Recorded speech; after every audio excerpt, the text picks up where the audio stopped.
লাল লাল ঝাল ঝাল করে মাংস রান্না হচ্ছে আমাদের উনুনে ছাদের উপরে। নমস্কার বন্ধুরা, আমি অপর্ণা। আজকে একটা নতুন ভিডিও নিয়ে চলে এসেছি। আজকে ভিডিওটা একটু অন্যরকম, দেখবেন আপনারা, ভালো লাগবে। আজকে আমরা ছাদের উপরে চলে এসেছি রান্না বান্না করতে। আমার এই যে ভাত হচ্ছে আর সঞ্জয় দাদা জাল দিচ্ছে, আমি এদিকে মাংসের জন্য সব রেডি করছি। মাংস ভাত হবে আজকে। তো আমাদের গ্যাসের সমস্যা, তো আজকে থেকে শুরু করেছি। উনুনটা বানিয়েছিলাম, তো আজকে থেকে শুরু করেছি কাঠে রান্না করা। মাঝে মাঝে দুই একবার একটু কাঠে রান্না করবো, যাতে গ্যাসটা একটু সাশ্রয় হয়। ওই জন্য তো আজকে প্রথম শুরু করেছি। এই দেখুন, সব নিয়ে চলে এসেছি ছাদের উপরে। খুব ভালো লাগছে ছাদের উপরে রান্না করতে। খোলামেলা জায়গায় বেশ রান্না করছি, তো কাঠের জালে ভালোই লাগছে। ভাতটা আমার প্রায় হয়ে গেছে, ভাতটা ফুটছে। ভাতটা নামিয়ে মাংস করব। মাংসের জন্য এই যে পেঁয়াজ রসুন সব কাটা হয়ে গেছে, আলু টালু কাটা হয়ে গেছে। মাংস ধুয়ে এখানে রেখে দিয়েছি। এই ঘরটা আমার উপরে থাকতে খুব সুবিধা হবে, মানে আমি এখানে গুছিয়ে গেছি, ওই ঘরের মধ্যে সব ঢাকা দিয়ে রাখতে পারবো। ওই জন্য খুব ভালো হবে। ওই জন্য উনুনটা ঘরের পাশেই করেছি। আর দেখুন, এখন বেশ ছাওয়াও পড়ে গেছে, রোদ্দুর নেই অতটা, তো ছাওয়াতে বসে বসে রান্না করতে পারবো। ভাবছিলাম প্রথমে যে ছাদের উপরে রোদ্দুর থাকবে, আমি কি করে রান্না করব। তা দেখি যে না, ঘরের জন্য এখানটা ছাওয়া পড়ে যায়, তো ভালোই লাগছে রান্না করতে।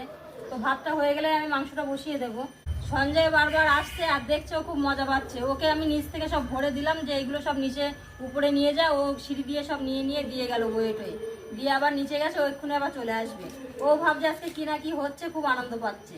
উপরে রান্না করছি তো খুব খুশি হয়েছে। আচ্ছা, অল্প করে ফেলো। আমি বুঝতে পারিনি, উনুনে রান্না করছি তো অনেকদিন বাদে, আমি বুঝতে পারিনি জলটা বেশি হয়ে গেছে। ওই জন্য একটু উপর দিতে অসুবিধা হচ্ছে। আর আমি এবার মাংসটা বসিয়ে দিই। তো বেশ পিকনিক মতো মনে হচ্ছে। বাড়িতেও সবাই আছে, সবাই মিলে কাজ করছি, তো বেশ ভালোই লাগছে। টমেটোটা কেটে দাও তো। আমার এদিকে আলু হয়ে গেছে। আমার আলু ভাজা হয়ে গেছে। মাংসের আলু ভাজা দেখুন কত সুন্দর হয়েছে। মাংসের আলু ভাজাটা হয়ে গেছে। মাংসের আলু ভাজা এবার আমি তুলবো, তুলে মাংসের মশলা দেবো। আর কত সুন্দর জ্বলছে দেখুন, এত সুন্দর জ্বলছে যে আমার কত তাড়াতাড়ি হয়ে যাচ্ছে। আলুটা কত সুন্দর ভাজা হয়েছে। গ্যাসে হলে এটা অনেক টাইম লাগতো, কিন্তু কাঠে খুব তাড়াতাড়ি হয়ে গেছে।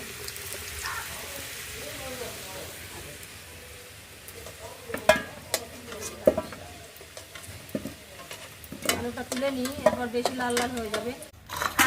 আজকে আমরা মশলাগুলো কিছুতেই মিক্সিতে করিনি, সবই এভাবে পিষে নিচ্ছি। এই যে ছাদের উপরে রান্না করছি তো, নিয়ে আসিনি সব কিছু। আদা রসুন সব এভাবে এটা দিয়ে থিতো করে নিয়েছি, আর পেঁয়াজ কুচিয়ে নিয়েছি। এরকমভাবেই আজকে রান্নাটা করবো, দেখি কেমন লাগে। একটু তেল দিই। আপনাদের ভিডিওটা দেখতে কেমন লাগছে আমার একটু কমেন্টে জানাবেন। আমার তো উপরে রান্না করতে খুবই ভালো লাগছে।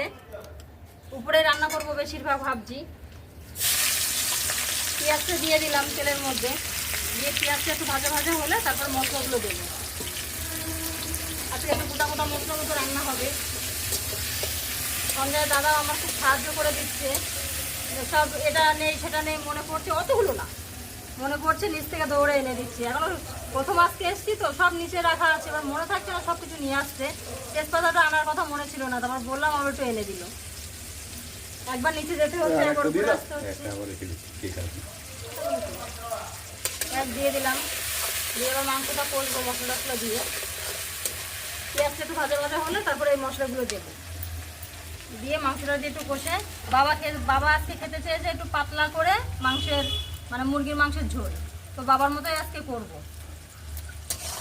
দেখি কেমন হয়। রসুন কি করবে? খাবা না তুমি? রসুন? হ্যাঁ, তুমি খাও। হ্যাঁ খাই। ছেলে খায়, আমি খাই, তুমি খাও। তাহলে একটা গোটা রসুন দাও। মাংসের মধ্যে গোটা রসুন দিয়ে খেতে বেশ ভালোই লাগে। আমি উনুনটা বানিয়েছিলাম, তো উনুন করাটা আমার সফল হয়েছে। বেশ সুন্দর জ্বলছে দেখে আজকে আমার খুব ভালো লাগছে, যে আমি খুব কষ্ট করে, আমি কোনোদিন বানাইনি তো, নতুন প্রথম একদিন বানিয়েছি। তো ভাবছিলাম যে জ্বলবে কি না, হবে কি না। তো যাই হোক বানিয়েছি, আজকেই প্রথম জ্বালিয়েছি। তো এত সুন্দর জ্বলছে, আমার খুব ভালো লাগছে।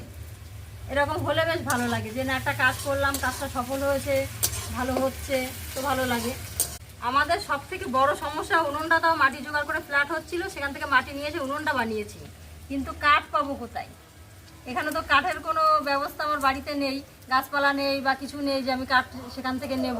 কাঠটা কোথায় পাবো? যে বাঁশ কটা নিয়ে এসেছি, সেই বাঁশ ছিল এদিক ওদিকে একটা দুটো করে রাখা ছিল, এই বাঁশগুলো দিয়ে যে কদিন রান্না হয়, তারপরে আর হবে না কাঠের অভাবে। সব দিকেই আমাদের খুব সমস্যা। আবার একটা ইন্ডাকশান ওভেন নিয়ে আসবো, সেটা দিয়ে করবো। ইন্ডাকশান ওভেনে ঠিক আমার ভালো লাগে না, তার জন্য এখন আনিনি, কিন্তু আনতে হবে, কিছু করার নেই। আমার গ্যাস পেতে অনেক দেরি হবে। আমার পেঁয়াজটা ভাজা হয়ে গেছে, আর ভাজবো না, এবার মশলাগুলো দিয়ে দেবো।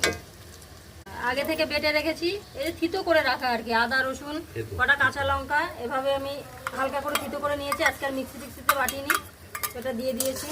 ছোটো চামচ চামচ কিছু আর উপরে আনা হয়নি, এটা এখন এভাবেই দিতে হচ্ছে।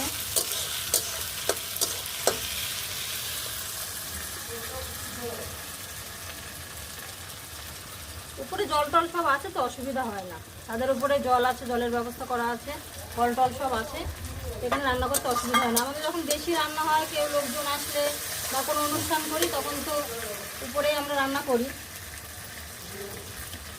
সঞ্জয় দাদা যে রসুন খাবে তাই রসুন দিয়েছে, গোটা রসুন মাংসের ঝোলের মধ্যে দিয়ে রান্না করলে ওরা খুব ভালো খায়, তাই দিয়ে দিল দেখে। ওগুলো পরে দেবো। এই যে দাঁড়িয়ে আছে আমার হেল্পার। আমার মাংসের মধ্যে সব মশলা টশলা দিয়ে মাংসটা কষা চলছে। এই দেখুন কষাটা কত সুন্দর দেখাচ্ছে, দেখেছেন কালারটা কত সুন্দর এসছে। কাঁচা লঙ্কা শুকনো লঙ্কা সব কিছু দিয়ে করেছি, আর ওই যে থিতো করা মশলাটা দেখছি বেশ সুন্দর কালার এসছে। এই দেখুন কালারটা কত সুন্দর এসছে। প্রায় কষা হয়ে গেছে, এবার আলুটা দেবো, আলুটা দিয়ে একটু কষিয়ে তারপরে জল দিয়ে দেবো। তাই কষাটা দেখুন, আপনাদেরকে দেখালাম, খুব ভালো লাগছে। মাঝে মাঝে খুব হাওয়া হচ্ছে, খোলা জায়গা তো, ছাদের উপরে তো, দোতলার উপরে, তো খুব হাওয়া আসছে, সেই হাওয়াতে একটু অসুবিধা হচ্ছে।